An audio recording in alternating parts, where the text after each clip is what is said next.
ஏழை சிறுவன் ஒருவன் ஒரு பணக்கார பெண்ணை காதலிக்கிறான். இங்க என்ன நடக்குன்னு சொன்னால், ஏழை சிறுவன் ஒரு சிறுவன் அல்ல, அவன் ஒரு இளைஞன் ஒரு பணக்கார பெண்ணை காதலிக்கல. இந்த விஷயம் அந்த பணக்கார பெண் வீட்டை தெரியுது. அதால என்ன நடக்குன்னு சொல்லி பார்த்தீங்கன்னு சொன்னால், அந்த பணக்கார பொண்ணுடைய அப்பா நேரடியா அந்த பையன்கிட்ட, நீ என் மகளை காதலிப்பதாக நான் அறிந்திருக்கிறேன். அது உண்மையோ பொய்யோ எனக்கு தெரியாது. இருந்தாலும் நீ என் மகளை திருமணம் செய்வதாக இருந்தால் நீ 10,000 ரூபாய் காசை கொண்டு என் கையில் தான், உனக்கு அடுத்த நிமிடமே உனக்கு திருமணம் செய்து வைக்கப்படும் என்று சொல்லி சொல்றார் அந்த செல்வந்தர். இதை கேட்ட அந்த ஏழை இளைஞன் செய்வதறியாது, நானே ஒரு ஏழை, அறிந்தோ அறியாமலோ ஒரு பணக்கார பெண்ணை காதலித்திட்டேன். ஆனால் அந்த பெண்ணை எப்படியாவது கைப்பிடிக்கணும் என்ற ஆர்வம் எனக்கு இருக்குது. அதில் என்ன செய்வது என்று தெரியாமல் அவனுடைய நண்பனுடன் இருக்கிறான். அவன் நண்பன் ஒரு படங்குற ஒரு கலைஞன், படங்கள் கிறுக்கிறி விற்கிறது கொள்றது அப்படியான இளைஞன். அப்போ அந்த படங்குற நண்பனை சந்திக்க அவன் போறான். அங்கே போய்க்கல அவன் வீட்டு வாசல்ல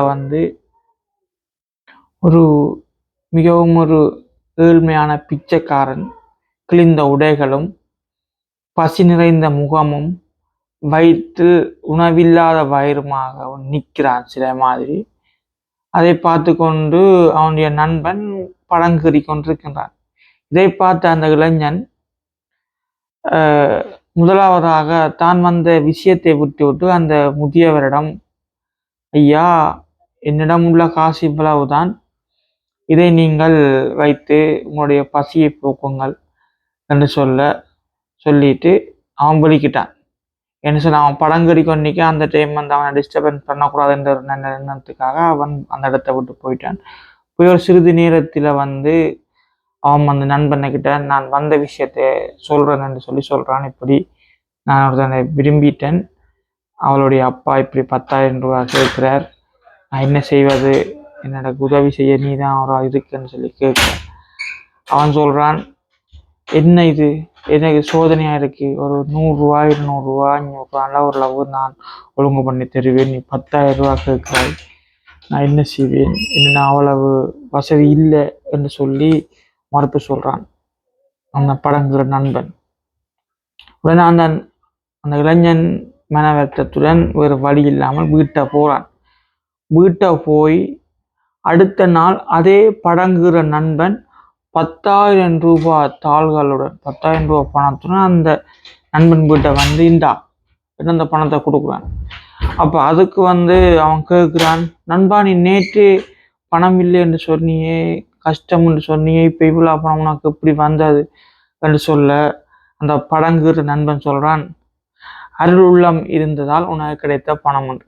அவனுக்கு ஒன்றும் புரியலை. அருள் உள்ளம் கிடைத்ததால் இந்த பணம் எனக்கு புரியவில்லை, கொஞ்சம் விவரமாக சொல்லு சொல்லி அந்த நண்பனை கேட்கும்போது அவன் சொல்கிறான், நேற்று எனது வீட்டுக்கு வரும்போது நான் படங்கிடி கொண்டிருந்தேன். அதுக்கு பக்கத்தில் ஒரு முதியவர், ஒரு வயசானவர், ஒரு பிச்சைக்காரன் பிச்சைக்கு நின்றிருந்தார்.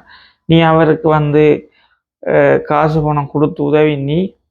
ஆனால் அவர் உண்மையில் அவர் ஒரு பிச்சைக்காரன் அல்ல, அவர் ஒரு இந்த கிராமத்திலேயே நம்பவன் பணக்காரர். ஆனால் அவர் தன்னை ஒரு பிச்சைக்காரனாக சித்தரித்து தனக்கு ஒரு போட்டோ ஒன்று வேணும் என்று சொன்னதுக்கு நாங்கள் தான் அவரை பிச்சைக்காரனாக மாற்றி படம் வரைந்து அவரிடம் கொடுத்தேன்.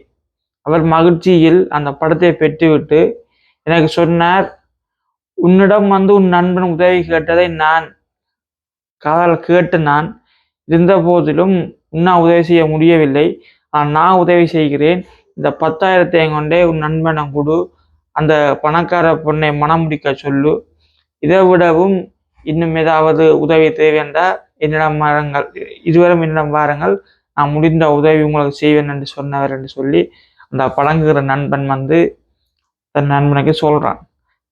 அப்ப அந்த பழங்குகிற நண்பன் என்ன சொல்றான்னு சொன்னா, அருளம் இருந்தபடியால உனக்கு இந்த உதவி கிடைச்சிது, இந்த நல்ல எண்ணத்துக்கு நீ நல்லா இருப்பேன்னு சொல்லி வாழ்த்திட்டு அவன் வெளிக்கிறான்.